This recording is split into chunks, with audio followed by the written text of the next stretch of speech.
सर्वजण सुंदरपणे पार पाडू।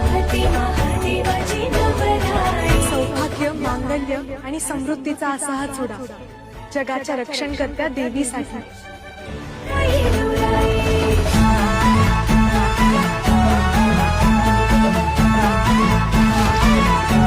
हा फक्त सोहळ्याचा आवाज नाही, एका नव्या आयुष्याचा आरंभ आहे।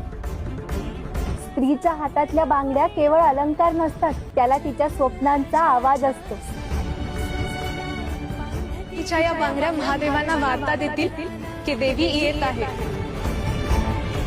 तुम्ही सगळ्या जणी आमच्या सोबत आहात म्हणून हा क्षण खूप सुंदर वाटतो। हे तू आता बोलतेस, पण विवाह पार पडल्या क्षणापासून तू या सगळ्या सख्यांना विसरून